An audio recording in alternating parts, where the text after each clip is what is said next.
The Redefined podcast is part of the Win Make Give podcast network.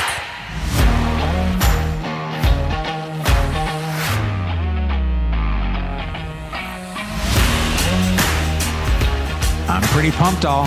I have my friend Heather Cook joining us, partial Midwestern superstar, because she, in a conversation with me, once said, don't. And so I've forever held on to it. But really, she is as Carolina as it comes, and one of my favorite people. Gang, this is the Redefined podcast. I'm your host, Erik Hatch, and Heather Cook is joining us. How are you, beautiful? I am so great. How are you? I say beautiful like I'm not a happily married man, and like Brad isn't a good buddy of mine, your husband. But you shine, Heather, and I love it. I absolutely Well, you love call him beautiful too. So honestly, nobody's offended right now. it. Okay, good. He's my little schnook and poo. How about that? Little 6'4", little schnookin' baby. Oh my gosh. Well, he is little, and he's dropped a bunch of pounds, and you both have like gotten in great shape, and yeah, you've turned into runway models over there in North Carolina. It's beautiful. You're so nice. You are so nice. Well, you're doing a great job too. You look like happy you last time we saw you. Thank you. Well, that's like an insult and a compliment at the same time. Like, man, you used to be really fat. No, I'm just saying you're doing so good. Let's just keep it going in the positive. I will tell you, I yesterday I hit 60 pounds down, and that felt pretty good. Wow. So That's really an accomplishment. Oh, are you just going through clothes? Like, yeah, it's expensive. I'm a bougie bee, Heather, and I like nice. I like nice things, and so all of a sudden I had a whole bunch of really chubby Erik clothes that I don't fit into anymore. And so now I'm just into, like, I'm not done. I have 100 pounds I want to lose. I'm 60 down. I have 40 more that I want to go. But yeah, I'm going through some clothes right now. It's an expensive, good habit to have. It's an amazing habit. Do you know, quick fun fact story about Heather. Did you know once upon a time, Heather was a very, very fluffy girl, and I lost 100 pounds too, completely on my own, like before Wegovy was a thing, and didn't get surgery, and just got like crazy about how I ate without even exercising. So like, we're not here to talk about food, but I'm pretty hungry as we're talking. Like, how did you lose 100 pounds without any medication and any exercise? Because that's wild. Is that just boring salad every meal? No, well, I got there. I truly like got addicted to it too. Like, I got addicted to the weight loss, and not in an unhealthy way. I had gotten up to a size like 24, and was like way north of 250, and went on a cruise. And when we got back from the cruise, I saw pictures of myself, and I was like, I am the girl I would have been like, oh my God, what is she wearing on that cruise? So I stopped eating high fructose corn syrup, hydrogenated oils, cheese, which I don't think I could give that up again in my life if I had to. And I only drank water, and the starches I ate, like I would eat sweet potatoes, but I wouldn't eat a regular potato, just brown carbs or whatever. Yep. And that's it. That's it. It's like, and it was fascinating to me. The first week I did it, I lost 7 pounds, and I was like, wait a minute, there's something to it. But it taught me a lot. It got to the point that if I ate like an Oreo or something that had a lot of hydrogenated oils, I could feel it in my mouth. It was waxy, and like it was crazy. But anyway, that's how it was. Just basically shopping the outside of the grocery aisles and stop eating anything in a box. Oh, wow. How long did that take you to lose 100 pounds? 14 months. Wow. Yeah. That's super fast. It was fast. It was. I mean, it feels slow as hell when you're in it, right? It did, but I'll tell you, it's interesting because I would drop, and I don't know with your weight loss, if you're doing this now too, like we are, we'll drop 4 pounds a week, and then nothing. And it's like, I'm not doing anything different. Like what? But then if we stay the course and just keep eating the way we are and stuff, like again, in 3 or 4 weeks, it'll pick back up again. And the same thing used to happen then. Yeah, I haven't restricted the foods that I love to eat, because I'm a guy that gains and loses 100 pounds in any direction over the course of my entire adult life. And I'm always all in and all out. And I wanted to figure out, like, what do I do? How do I hack this system in a sense? Because I absolutely love terrible foods. Like, give me nachos and pizza and Any bar bowl of food. ice cream. And yeah, I'm there for it. And I just said, maybe I should eat less. And so I'm on a medication called Manjaro, which is like a pre-diabetic medication. And although I wasn't pre-diabetic, I just wasn't happy. And I hurt everywhere. I didn't like how I looked. I didn't like how I felt. And so I've been on this medication now 10 months. And I'm about a pound a week. And it's just slow and steady, but I'm eating crap still, Heather. I fast for breakfast because I'm not hungry. Right. And then I just eat smaller portion sizes and I move my body more. And I feel great right now. Like I could run through a wall like the Kool-Aid man. Like give me that good stuff, you know? Yeah, I love it. That's great. Yeah. That's fantastic. I'm glad you're feeling better too. Cause I mean, really, that's kind of what the bigger deal is. And I bet you're probably going to get a couple extra years out of it too in the end. Man, like I have more energy to play with my kids. And it's pretty great. I tell you, I saw a TikTok yesterday, which is where I get all my education now, it seems. But somebody said they have at night with their kids, they do something called proud moments. And the proud moments, and I started this last night with my family. And so I'm laying in bed with Simon and I said, Simon, I want to share with you how I'm proud of you for today. And I told him why I'm proud of him. And then I said, Finley, I want to share with you why I'm proud of you. And then I asked Simon, what is he proud of me for? And he really didn't say anything because he's a little annoying 7-year-old boy. But Finley said, well, when you brought me to soccer practice, you walked laps the whole time. So I walk for an hour and I get like 4 miles done. And like my daughter sees that, you know, Yep, like my kids are watching these proud moment things, Heather, are just so friggin' fantastic. So I encourage you with your kids, with your pets, with Brad, all those things to just say like, hey, how are you proud of yourself today? And how are you proud of me? And to acknowledge that. It was the best way to go to bed. And the giant grin on my kids' faces as I told them how I was proud of them was really special. Yeah, they need to hear that from their dad too. That's so important. It's important that you care. That's awesome. That's good stuff. Heather, how are you proud of you? You've done some pretty kick butt stuff in your life, and sometimes we're shy and sheepish about our highlight reel. But I want you to be proud of you. What are some amazing things you've done? Because I'm proud of you as your friend, but I want you to be proud of you. What are some incredible things that have happened? I'm doing it right. Like I guess that's what it's like. Part of it's like a natural thing. And it's like, oh, that's like saying like you can walk because you walk kind of thing. But there have been plenty of opportunities that I had to quit.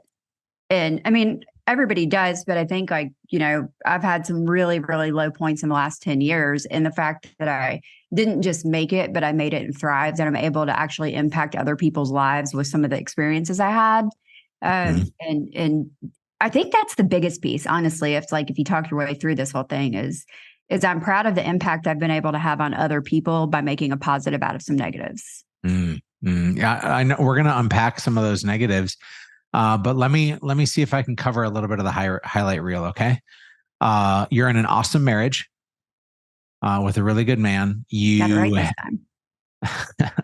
time. You have a network of really great people surrounding you and people that believe in you wholeheartedly.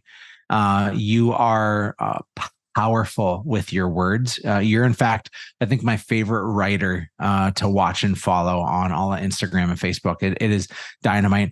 You're running a real estate business that's netting you guys 7 figures a year, and you're not losing your soul to it. Does that feel pretty accurate? Pretty accurate. Okay. The last part's questionable. No, it is. Depends on the day. Yeah, that's pretty accurate. We've got 12 dogs. You left out that part, but yeah. Oh, well, I said things to celebrate, not things to urinate over. Does your house, be honest, does your house just smell like dog pee? It doesn't. And we are methodical to make sure it doesn't. So one, I could be an advertising company for 2 products. One's BedJet and one is Scent Air Home. But when you go to Starbucks or you go to Burger King and you smell that wafting char grilled burger smell or coffee smell, that's not actually there. It's a product. And that same company makes a residential version. So your house smells like Burger King then? No, but maybe it should. Now I feel like I'm disappointing myself. Yeah. No, I'm do trying they not offer to a Krispy Kreme scent? I don't know. I wonder if they offer like a Chick-fil-A scent. Krispy Kreme scent would ruin my world. Don't say things like that. No. But it does smell like Meyer lemon most of the time. And at Christmas, I have 3 of them. So one room will smell like apple and one will smell like cinnamon. But there's that. All of our furniture is leather, because I will tell you, with like dogs, if you have fabric, that's where the smell is going to stick. Yeah. And we're just pretty conscientious about keeping our dogs clean. Why 12 dogs? That's obviously different than what other people choose. I mean, why not 12 dogs, Erik? Why don't more people choose that? That's really the question. So it was one of these. Brad started out with one, and I had one, and then a client was like, I had this Great Dane we're taking to the pound. And we're like, don't do that. We love her already. We've never even met her. So bring her to us. And then Brad saw a YouTube video of Frenchie, and I got him a Frenchie. And then that lady called the next year and was like, we've got this Frenchie that somebody returned because we think he's deaf. Well, turns out there's a whole lot of things with this Frenchie, but it's just this. It's more that the last two we got last 2 weeks ago. Somebody was posting on Facebook. They had 2 Frenchies. I was like, well, my son Will that just bought his own house, he needs Frenchies. Let's get him Frenchies. So I commented. By the way, that is like the most staggering, uncomfortable housewarming gift is, hey, I got you 2 dogs. For you, maybe. I'm like, oh my God, you really know me. But so I commented on it and said, like, I want your Frenchies. And she's like, well, somebody else is coming to get them. And I was like, okay, well, this lady, it's 10:30 last Monday, 2 weeks ago Monday. Anyway, I'm on my phone and, in your stranger danger box at Facebook, the like, you don't know these people box. There's this message and it's this lady. And she said, I saw you post on that dog post with the Frenchies. I'm the lady who got them. And I can't keep them. The day that we got them, my brother-in-law got killed in a horrible car accident up in Cape Cod. Gosh. Yeah. And she gave us more detail. I mean, it was just terrible. And it ended up being very traumatic because when she was on the phone FaceTiming her mother-in-law about the dogs, the police actually knocked on the door to tell the mother-in-law, the mom of the guy, what happened. So, and it was a bad situation. The dogs had been in boarding for a week and a half since, she left that night and hadn't been home since. And she's like, would you take these dogs? And Brad and I were like, once I talked Brad into it, we're like, this is weird though. I don't know. I'm a big believer in things that happen in the universe. And it was like, it's weird that these dogs came in our path twice, and I was like, is anything wrong with them? Are they healthy? Are they normal? She's like, yeah, they're healthy. They're normal. So we get them. They're not healthy and normal. We're the 4th owners they've had in 8 weeks. They are the easiest, sweetest dogs we have of 12 dogs. And one of them is deaf. And we knew it right away. We've got another deaf dog, and white bulldog breeds tend to be deaf anyway. And the other one is like half the size he's supposed to be, and just nobody's noticed because nobody's paying like attention to him. So anyway, that's how we got these 2 guys. So, it's a mixed bag. There's an interesting undertone with this, Heather. There's like a unique, and this is not an insult, it's actually a compliment, but there's like this unique God complex of saving things and helping things and rescuing things and giving them second chances. Where does that come from for you? I don't know.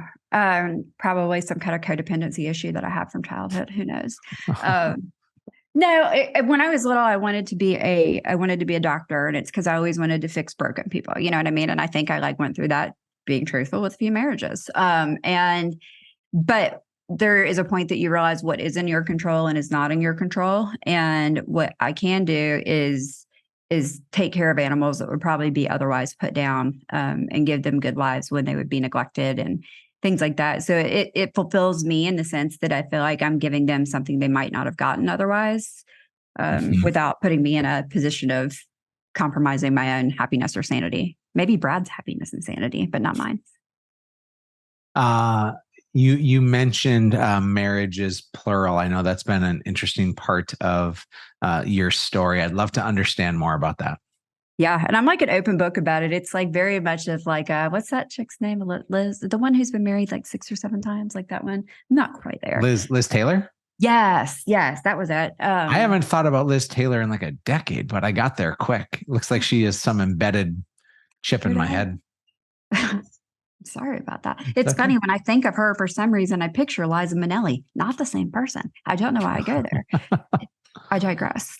So I got married. I'm very, very transparent about everything. I say this with no shame. I think we are where we are today from the experiences that we had. So, and I say that not in feeling like I need to make excuses, but I'm shocked at how many people do things, or have a past or a history and they're ashamed of it. And I'm like, don't do that. So I was 19 and found myself pregnant and was raised in a Catholic family. And so I did the proper thing that I was under the impression by my family that I should do. And I got married. And I knew. Did you love the guy? No, I liked him a lot. And I still do, like to this day. Yeah. We've been great co-parents. But I knew on my wedding day that this was a matter of when, not if we were going to get divorced. Like, yeah. Wow. I know. And I knew. And so we stayed married for 6 years. And that was the last 4.5 of that were very, God, just get through tomorrow. Like just get through. Just Heather, what's that like to, I've never been in a place like that. I am so fortunate to have found my person as the first person I married. We're very, very lucky. I don't understand what that's like. Help me paint a picture in my mind of what is it like to hate who you're with.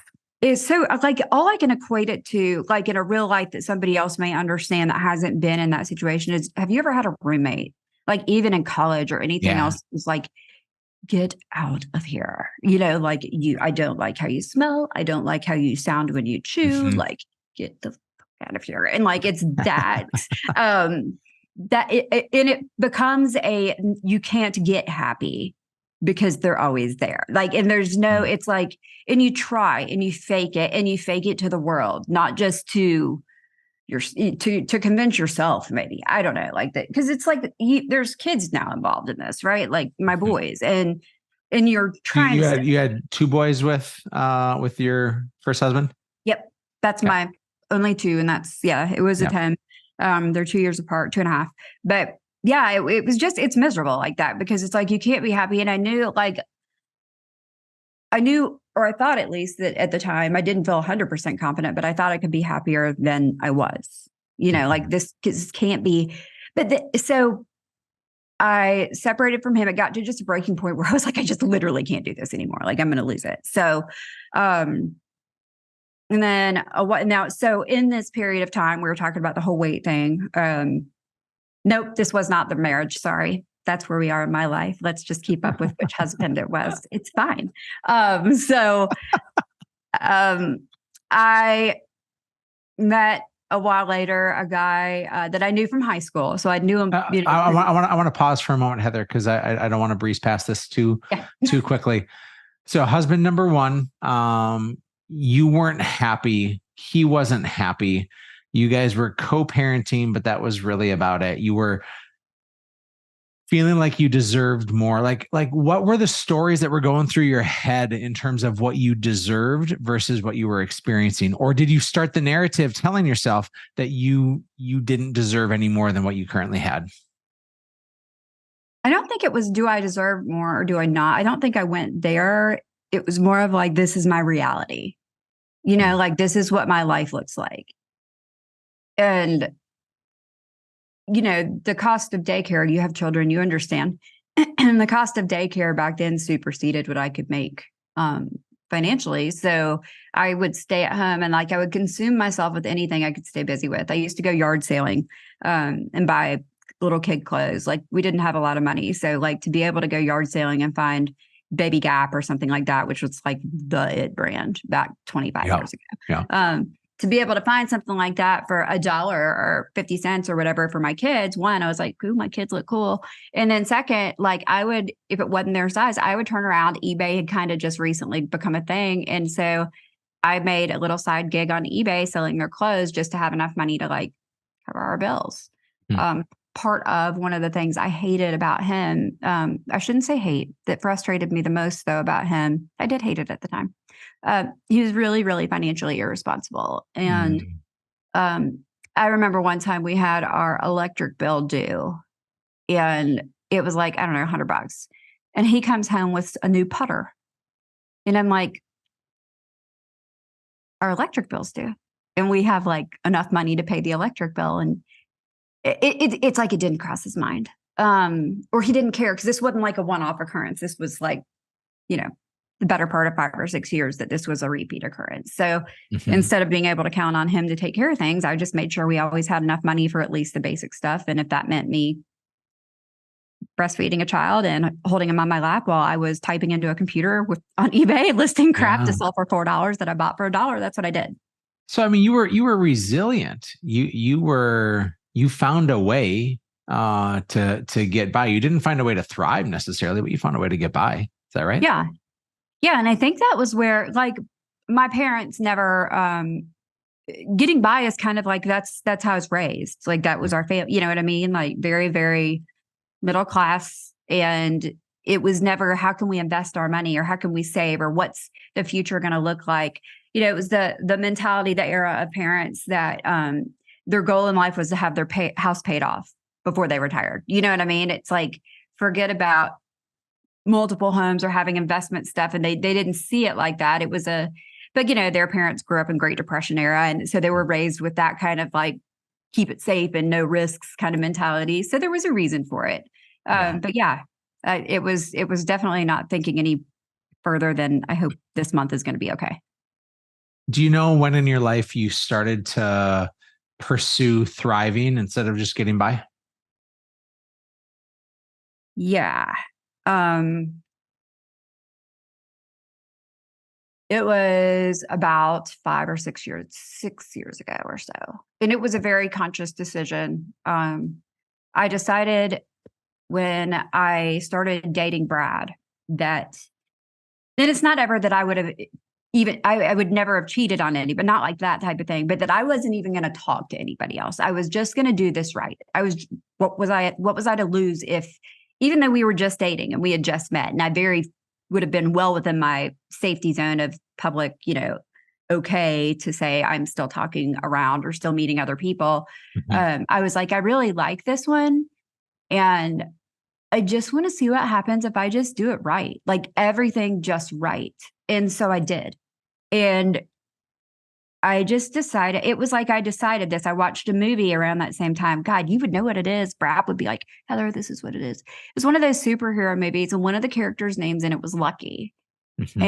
And darn it, what is it? Anyway, the second Deadpool, maybe. Anyway, it was one Sure. of these. And so they ask her in the movie why, like, nothing bad ever happens to her ever. And she's like, well, that's because I'm lucky. And they're like, well, how did you get lucky? And she was like, well, I decided I was.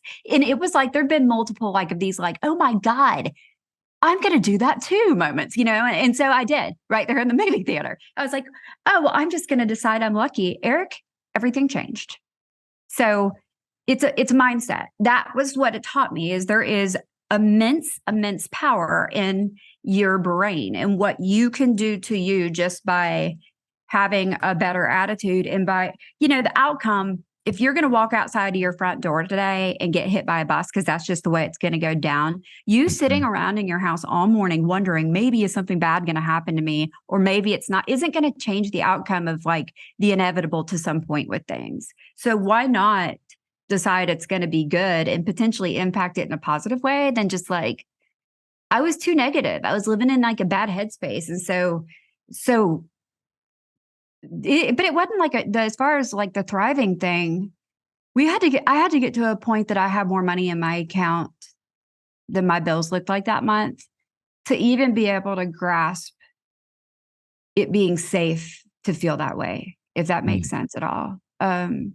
Because when you don't have any money and that's all you've ever known, ever, for 40 years, Mhm. it is very difficult to fathom that if you have 50 grand in your bank account and you take 40 of that to give away to invest in something, that $40,000, even though you might not have money again tomorrow, or you might, it's like that piece of maybe you're going to be poor again. Like, it never, ever leaves me ever. So like feeling like I could Do you thrive. feel like you're one little uh-oh away from just being Heather from the block again? That you're back in trouble with finances and barely getting by? I feel like because I don't think it would be an uh-oh, because like I am so neurotic about like I have a plan A and a plan B and a plan C and a plan D, you know, and then a backup plan for that. So I don't think it's an uh-oh way, but it's like it's more of what could happen in the universe. You know what I mean? Of not just to me, but to all of it. And it's like what I think that could happen that could be potentially catastrophic would be like a larger scale type of thing. And do I know what that looks like? No, not at all. You know, but it would be like if '08 happened again. I don't think anything like that's going to happen again. But it's like that kind of thing. It's like I just don't. I've come so far from that I don't ever want to be there again. So I just keep running. You know. Do you feel like you have enough, or do you feel like you're constantly trying to arrive? It depends on the capacity that it is. I'm much more satisfied than I have ever been in my life. I'm much more at peace with me. 45 did something to me where I just kind of got good with me, which was kind of cool. But also having a husband that is supportive and being in a group of people like we have together, you know, our little group that we've got. I feel like most of my life, it's what I couldn't do. And when I had ideas, it's why it was going to be a bad idea and why I shouldn't try that. And now, I mean, the group that we have together, especially, I'll say, Tamir, Sharon, and Brad, the three of those, they have had the most profound impact on me of anybody in my entire life. I have never had where I come up with the most obscure plan or like, here's this crazy idea I've had, and I'm waiting for somebody to be like, please go to bed. Like, just sleep that one off, you know? And then they're like, okay, we're going to stand on each other's shoulders and we're going to lift you up as high as we can all together so we can get you there. It's a different kind of support, and that gives you confidence, which is why I love hearing how you are with your kids, because they've got somebody waiting to put them on their shoulders so they can reach higher because of you. And that's awesome. Yeah. Obviously you're surrounded by a tribe now that impacts your vibe. You have a really great husband. You have a really great network of people. You and I are tied to the same brokerage at Real. And so we're going to fangirl over the people we get to be connected with all the time. But you have a long line of bad tribes. Well, you shared with us your first marriage, 6 years, 2 boys, pregnant and married at 19. Obviously, that's a whole lot of chaos. Now you're 25 and the world is your oyster. You make the decision to separate and get divorced, which couldn't have been an easy decision whatsoever. You developed 6 years of narratives in your head thinking like, well, this is all I get. This is all I deserve. This is all I have. What came after that, Heather? So met a guy that I knew from high school. Nice guy.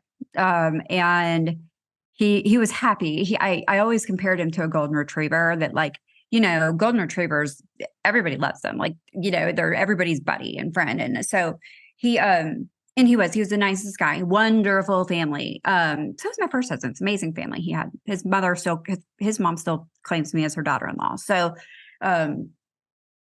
second one lived down in Greenville, South Carolina, which is where I was born and lived until I was 5. So it wasn't like an unfamiliar place, but also at 25, it wasn't that familiar. Sure. But when you're making excuses in your head for why things need to happen, it seemed like a great excuse. Well, that's where I'm from anyway. You know, that's why I need to move there. So I did with the boys. And what I know now is I was running away. I was not moving away. And I didn't know that at the time. But I was like, I want to get away from my life, and I need to get, maybe if I just go somewhere different and start all over, like, you know, things will be different. And so moved there, and things were okay, honestly, for the first 3-ish years. And then did you get married right away? No, it was probably like a year and a half after meeting him that we got married. So, I mean, it wasn't like an immediate thing, but it wasn't like a 5-year dating period, you know? But he developed a drinking problem, and it wasn't a dark liquor drinking problem. He was a happy drinker, but he was a drunk golden retriever. He was, yes, he was, and he was so nice. Again, he was a nice guy. He was great with my kids too, like amazing with them.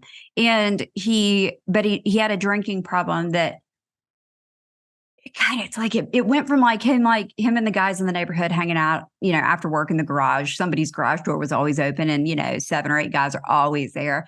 At first, he would go and get whatever you call the 24 pack of beer. Is that a case? I don't know. That's a case. Yep, that's a case.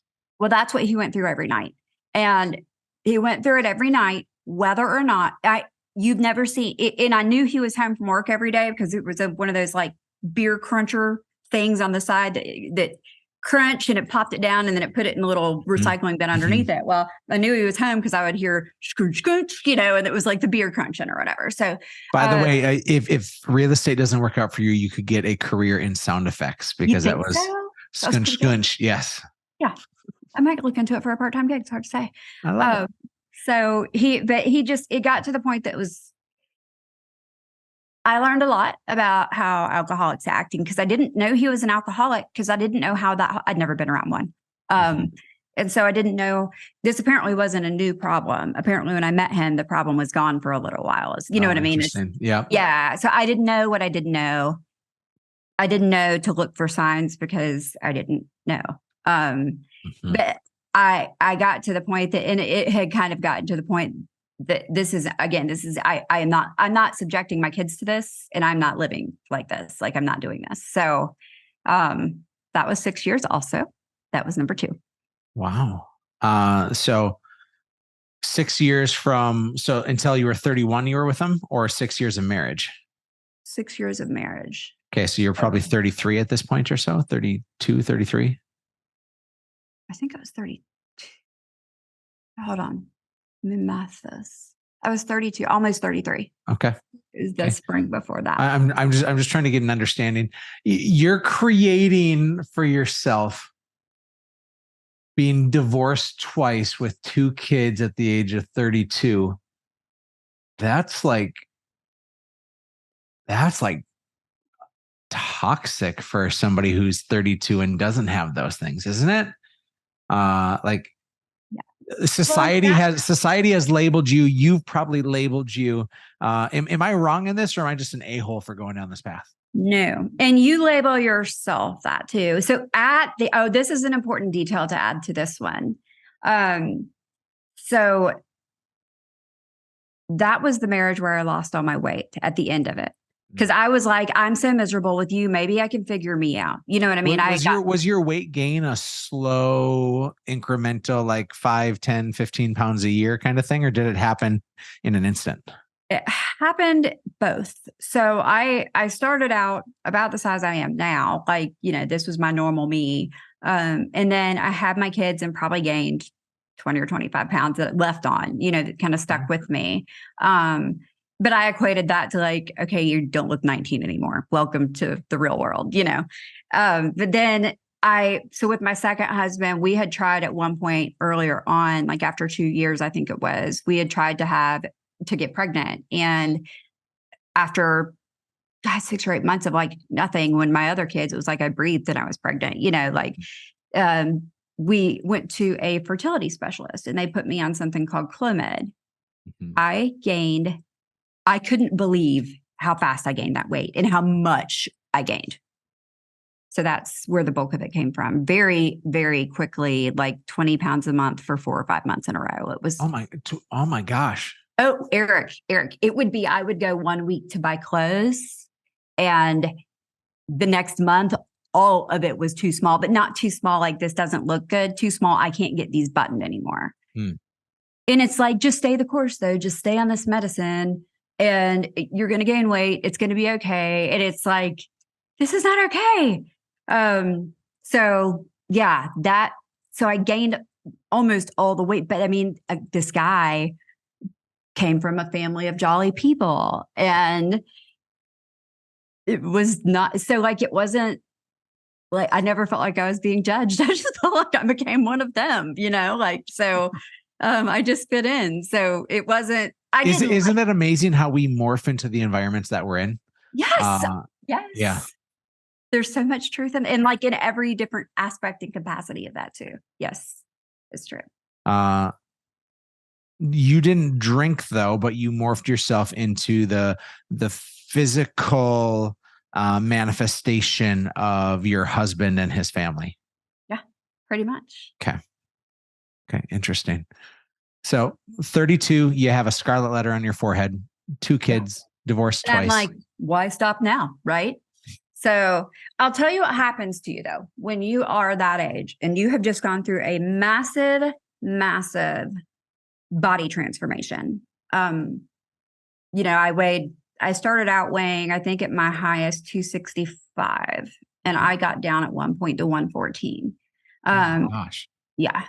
And that was when I kind of it just like stress was that 40 pounds. So I gained back up to 145, 150-ish. But so you're still around the 100, but you're 5'7"-ish. Is that right? 5'7". Yeah. Okay. Yeah. 114 small. I'm 5'7". It was gaunt. It was unhealthy. Yeah. Not good. Yeah. But the 140, 150 point is kind of fine. But so like in that though and I don't know if you're experiencing this now, but I sure did. I had loose skin everywhere. It was like just hanging wherever. And so like, despite having lost all that weight, I was still just disgustingly self-conscious because I had skin everywhere. So been divorced twice and I've got major, even though fully dressed, I looked fine. I saw myself not fully dressed every day and did not think that looked fine.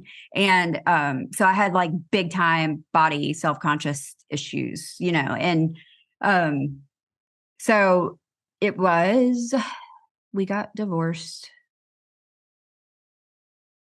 I met my third husband that summer after I got divorced that winter. So maybe 6 months later.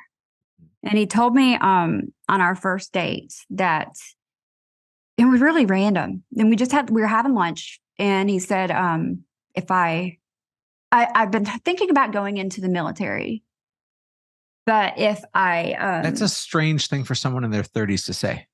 Right. He was a Citadel grad. This was a military school down here. He had gone off and gotten his master's degree. And when you graduate from the Citadel, if you go into the Citadel at that point and you walk straight from graduating into the military, you walk in as an officer. So you're prestigious, you're respected.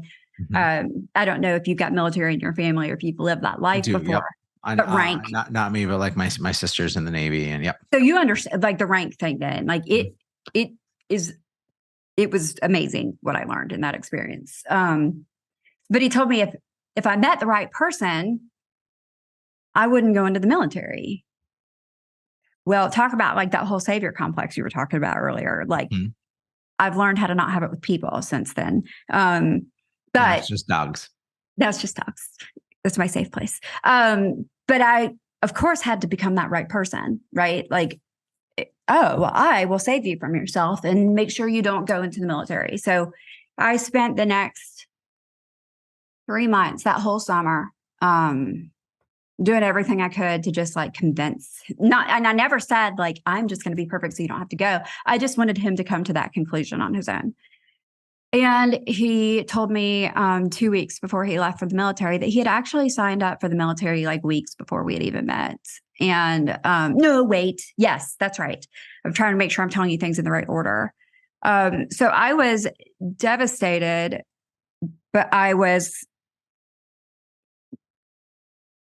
don't know. I was like, just at that point, I just was really, looking back, I'm like, why were you into this guy at all? But anyway, I just was just like infatuated with him still. I was just like, and I think it was because I was convincing myself I was just going to be this hero of the day, whatever. I think looking back, it was more the principle of it that I was concerned with. Isn't it true that you maybe felt unlovable? And he gave you some love, he gave you some attention, and that became a new infatuation. It was that I will tell you you're 100% accurate. When I had lost all that weight, and thank you for bringing that point back up because that was my point in bringing it up, is that I didn't think I deserved in my brain. I still weighed. I was still big girl. You know what I mean? You were still 265, divorced twice, right? In my head. I wasn't 265 then, though. I was down to one whatever, like little then. So, or much smaller than I was before. But in my brain, I still looked in it like almost like a body dysmorphia type of, you know what I mean? Because I was and I also equate it to like phantom pain. You get your arm cut off, and for the next however many, the nerve ending and that connection still is there. I think the same thing happens is, why you experience pain when loss happens. You're used to that being a part of your life, even if it isn't a physical thing. It's the same, our bodies get used to a certain thing, and it takes a while for that thing to go away. So my thing was, I was a big girl in my head. And, I still thought in my head I deserved, because I'll tell you, it was a disappointing reality to me. When I was 250 and would go to the grocery store, there was the cart kids, the regular ones that were always there. Never, ever, ever did they even like lift a finger to help. And then when I had lost weight, it was interesting because they would like almost argue over who was going to be helping me that day. And it was like, you little turds don't know I'm the same person that was in here a year ago, punks. So, but it was like, wow, this is how the world treats people. And it was like, I experienced it firsthand, and it was really disappointing to me. Which is why Heather, the world maybe treats you that way, but you treated yourself that way too. Oh, You? absolutely. Yeah. Oh, absolutely. Yeah. And if anything, that just reinforced my thought of what I felt like I was worth at that time, for sure. But so red flags should have gone off like right before he left for the military. And were you married before he left for the military? Yeah. Yeah. He was going off to the boot camp, and the weekend before he left, it was like end of summer, right around this time of year. It's like it was nice outside. We had watched football all day. I don't even like football, and we were sitting out on the deck. I was like up on the railing, and I just can remember it like it was yesterday, because I remember like how I'm never the one that says I love you first, and even when somebody says I love you, I'm still like, I don't say things I don't mean, including that. I'm not going to say that to make somebody feel like, oh, pat, I love you too, whatever. I'm not going to do it. So, so it was like a big thing for me especially to say that first. And I went out there and sat on the other side of it, and I said something like, Ryan, because he was about to leave. And I was like, I love you. And this has been this cool, everything's cool. And like, I expected some sweetness or softness in return. And he exploded. And why the F would you say that to me? And just this like explosive, nasty. And I was like, what is even going on right now? Like, what just happened? And I was like, I'm sorry. I thought you loved me too. Like, I thought, I'm sorry. It was just it was awful. And so I left, and I was so uncomfortable. And then a few days later, he calls and apologizes. And I was just, he's just, about to leave and for the military or whatever. And it was just stress. So there was an excuse to the outburst, and you were, I just accepted it at face value. Yeah. Yeah. And then what? I bought it. So, and I believed him because it made sense, right? The excuse made sense. I'll fast forward through a bunch of it, but like so he got out of boot camp, and then they get their station assignment, right? Like where they're going to be going. And during the boot camp, we didn't get to talk for however long that is, 8 weeks, 10 weeks. I don't remember, but it was like almost like a romance, because you can only communicate by writing letters, or at least that's how it was however many years ago this was, 15 years ago or something. So there was a romantic piece of it, and you read just like text with the tone that you want to. So like, I don't know how he sounded in his head when he was writing some of it, but it sounded like Romeo and Juliet in my head, like it just was magical. So he got back, and the way that the military worked is if he was going to be in base housing, the only way they would allow me to live there is if we were married. Like that was just the way it was going to be, or at least that's what I was told, because he didn't go in as an officer. Since he didn't go straight from the Citadel, he went in as like an E4, which is not very high up for a 32, 33, whatever he was. The whole thing was weird looking back. So weird. But anyway, so we ended up just kind of very shotgun, like, let's just do this so we can move in together kind of thing situation, like, let's just whatever. But I will say with that one, I felt like there were more instances of kind of that weird outbursty stuff.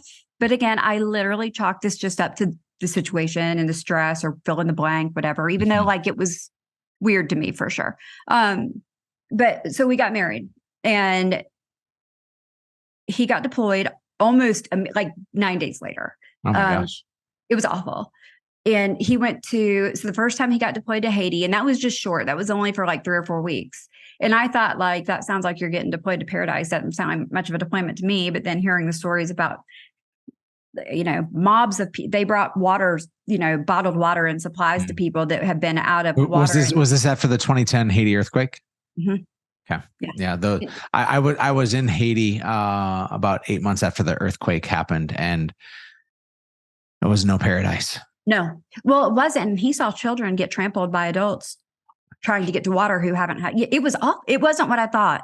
It was terrible. And I felt sad for anybody who had to experience that on either end of that. It's just sad. But he got back from that, and I don't remember how long it was after, because that was not a terribly long one.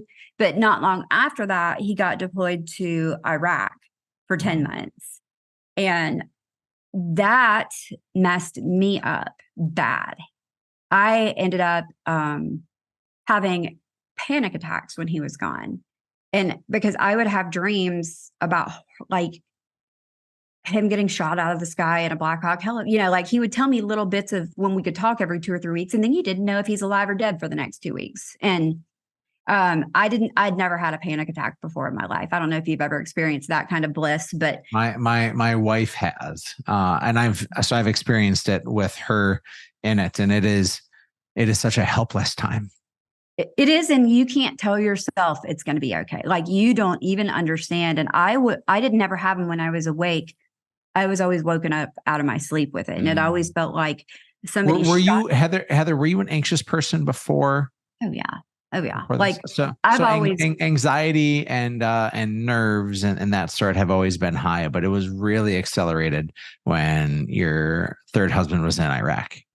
So bad. And it was weird that it was happening in my sleep, because it was subconsciously, I was just suppressing it obviously during the day, and this stuff was coming out at night. But it got to the point that they happened so often that I recognized when they got to the point that they would plateau, because it felt like I had like an actual electricity shooting me dead and an elephant sitting on my chest, and I couldn't make it stop. But I recognized once it got to the point of like, this is as bad as it's ever gotten. And once I got there, it's like, okay, Heather, now we just have to wait for it to come down, and it's like, I learned how to wait it out, because that's all you can do. They happened a lot though. And when he got back, he was never a very nice person to me, obviously. But when he got back, things were much different. And so you're more fragile when he comes back, and he's probably more aggressive. Yeah, that's fair. Yeah. I remember when he got back the first time, I was getting out of the shower a couple of days after he got back. And, I told you I was always self-conscious about how I looked and my skin and everything. And he asked me if I ever had realized that my skin looked like melted candle wax all over my body. And I was like, yeah, I have realized that. I tell myself that every day. Like, thank you for noticing, and then it was like this, this spiral though, after that, of this really terrible, you never knew what you were going to get to from one day to the next, or from 1 hour to the next. And I always could see it in his eyes when I was about to get a different version of him. You could see it. It looked like, we've got one of our dogs that when he gets overexcited, he looks like his eyes look like he's literally like crazy or something. And it almost looked like that guy off like Roger Rabbit or something. It was just weird. And I always knew it. And so I would just try to stay away, but I couldn't always stay away. If we were on vacation and it happened, I couldn't just stay away. And we were in Hilton Head, and this was kind of like one of the catalysts, one of them. When you're in a truly abusive situation, and this is like, it's so easy from the outside. Even now I look at people and I'm like, God, just get out, like just leave. It's harder than you think. And I don't know why, but it is. And it's people can't just leave. And they say on average, it takes people 8 times to really leave. And I believe that. And it's because you want the good, right? Like as a human, you want this to be okay. You want to fix, you don't want this to be like it is. And so the kind of breaking point was, or the time before the breaking point was that he was driving us home on the way from Hilton Head. He had pulled over on the side of the road at one point, and I had gotten out of the car and ran into the woods because I was terrified of him. And he came into the woods, and I had my hair in a ponytail, and he got me, and he had a mag light, and he dragged me by my ponytail back to the car. And every few steps, he'd hit my head with the mag light to keep me walking. And then after that, he, I know this is more than you probably thought you were getting out of this call. I'm just grateful for your transparency, Heather. Yeah. Somebody else is going through this, Erik, that needs to hear it. Can get better. So anyway, he got me into the car and got on the highway. I'm sorry. And don't apologize. This is my favorite side of you, is the raw one. Yeah. He was going as fast as the car would go, 120 or 130 down whatever that highway is from Hilton Head to Charleston or Rock, to get home to Rock Hill. And he beat the windshield out of the car while we were in the car and threw my phone out the window. And I made peace with dying because I knew, like, there's no way you're not going to die right now. Like, I was in the back seat with seatbelts on me from both sides. And I just got really calm. It's like you hear people say that when they're drowning, or, like these things that they say and they don't, but they're like, and that's exactly what happened, is I just got very calm because I was like, I can't stop this from happening. And so I just started talking very calmly, and that we were going to figure this out. And he calmed down eventually, and thank God we didn't die. And I didn't even leave then, Erik. That's how bad abuse is he convinced me to stay. What made me leave was a few weeks later, my oldest son came to me after Ryan had hit me and said, this isn't just hurting you. I never thought about it like that before. And that's all I needed to hear. I was done. And it was done. And it wasn't a difficult decision. It was very, very easy then. So that message that your son told you, that this isn't just hurting you, that is a powerful statement, Heather. Yeah. What an interesting lens to now see your world through. How selfish of me to never have thought about it that way, though. Like, I was so disappointed in me. But you have to understand, Heather, when you're in pain, self-preservation is the only thing that we're striving to do. We don't pay attention to what's on our left and to our right. It's just about, can I get through another day? Yeah. You told me in your first marriage, it was, can I get through another day? Right? Yeah. Everything about your story here is like, you are a fighter and a survivor, but it took your son as a teenager to open your eyes up. Yeah. I'm so thankful for him too. Yeah. Oh my gosh. So I got my own house. I was so proud of me. Talk about proud of you moments. I bought my own little house with my own money and my own down payment. And this was from real estate, right? That how you were finally able to financially make those steps. Yeah. Yeah. It was from real estate. I was when we moved back to Rock Hill, when he got out of, which is the little tiny town I'm from in South Carolina, and got out of the military, there was a mega team there. And I told him, and it was a big mistake. I didn't know the guy was a narcissist at a time. I even found it at work. But I told him when I first met him, if I can't be on your team, I'm not doing real estate. And what I learned is you should never say things like that to people. But I was on his team, and my dad's an appraiser, my brother's an appraiser, like, that's all I know. So I did well quickly because it just made sense. And I had an investor account, one of these hedge funds, and it was back in 12, 13, 14, when the market was starting to rebound and recover, at least here. And they were buying up houses like crazy. So I sold under his name because everything in the whole team went under his name, but over 1,000 houses in my first 4 years in real estate. And it was on super low splits. I was making 25% of those, but even on that, I was still making $300,000 a year. And this is me having come from a history of like working, ops manager, $40,000 a year kind of jobs. So it was tons of money for me, and had done pretty well saving it until my ex-husband cleared our bank account out. And so what I didn't know is when you have $250,000 cash in your bank account and there's two names on it and one of them empties it, there's nothing legal you can do about it. That's their money too. Oh boy. So it's okay. That's fine. That's so funny that that's such a minor piece of this to me that it doesn't even hurt. Like that one doesn't even sting. It's like, it's okay. You can just make more, right? So I got my house. I left. I had like $22,000 saved up, and the investor fell off. There was a personality conflict or something that happened with the team leader, or there's just some kind of disagreement. Sure. The investor was gone. This was like a month after I moved out on my own. So the investor's gone. I started getting my own business coming in, not tons of it, but I think I had like 9 deals. It was 9 deals pending when I left. But one of the deals was my dad. So I went to this guy, this team leader, and said, here's the deal. I've been loyal.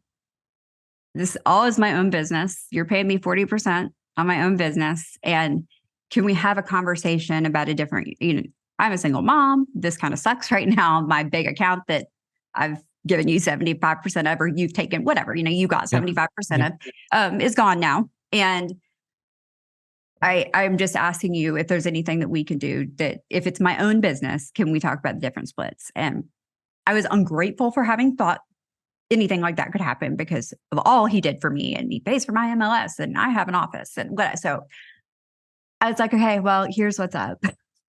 I'm out. Like, I've got 9 deals by myself that you're about to take 60% of, and I can do this. I can do this by myself.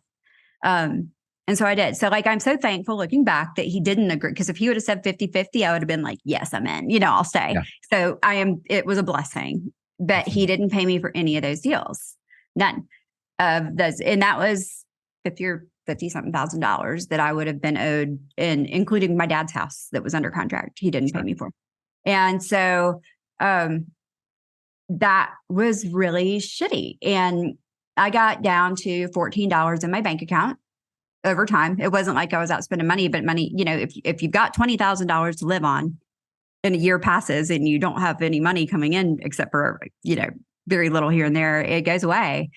And there was a point that I two things in this. So I had I was down to loaf of bread, some tuna fish, $14 and bananas on the counter. And that's what I have for the week to eat, and 2 kids. And so they were just so amazing about it. They're like, Mom, we could do so many different things with bananas. We could just, it's like, they were so awesome. But that's when I was like, I'm using this as my defense. And I was so aware, like I've always I talked to myself through my life about like, be aware of what this is, memorize how this feels, memorize how you just pay attention. And I do always. And that is my why not.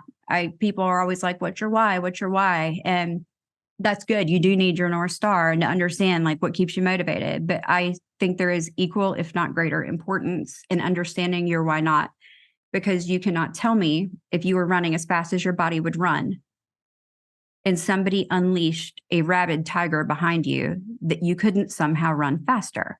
Mm-hmm. Your why not should be that tiger that keeps you running, at momentum. So that is my why not. And I just made a decision that I don't care what you have to do. You're never going here again. And so I just was, worked harder than I've ever worked in my entire life. And then I'm trying to think of how long that space was, because I lived in my house for a little bit by myself, and it was good. I needed that space alone and to figure me out. Mm-hmm. And it was really healthy for me. I needed just me. And it was the first time that I had ever really had just like me, like I am alone at night. I had to get used to that. I still don't like it. But I I figured it out. I got used to it. And then I met Brad it was the first time in my life I'd ever gotten on a dating site. And I was on there for one day because it terrified me, because it was like a damn meat market. It was like, ooh, hey girl, it's like gross, like 500 people, go away. I'll be honest. I just for one time in my life want to be treated like a piece of meat. So I'm glad you got to experience that. I'm still waiting for my day in the sun. You can have it vicariously through my past. It's fine. It was really weird for me. Yeah. Brad's one of the ones that I met, and it's so funny because I screenshotted it back then, and I still have it on my phone, and I throw it up on Facebook about once a year just to like give hell to Brad. He messaged me in like, I don't know, April. And then we had talked for a little bit, and he was like too fresh out of a divorce and was still in like a weird place. And like, I was like, I'm going to ghost this guy. So I did. And then he messaged me back like, it was in June. So however many months that is, 3 months later, and said something looking good in that red dress or whatever lame line he used. You know, like I'm like, why am I even with you? You said some stupid stuff like that. But anyway, I didn't respond to him for 2 or 3 days. And he was like, you must be pretty busy or something. Anyway, I ghosted him again. But then when he and I met, it's like, so I lived in Rock Hill. He lived in Mooresville. We're about an hour and 15 minutes away. He's north. And immediately he felt like home. Like my whole family's from Indiana. Maybe that's why I sound Midwesternish. I don't know. But he also was from Indiana, which is the whole reason I felt like swiping on him was safe. I was like, oh, he's from Indiana.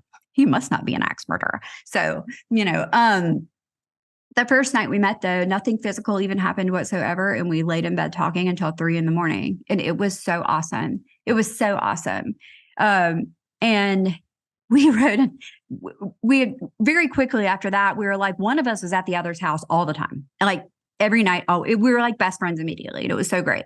And he lived an hour away. And it got to the point that it was like, wait a minute.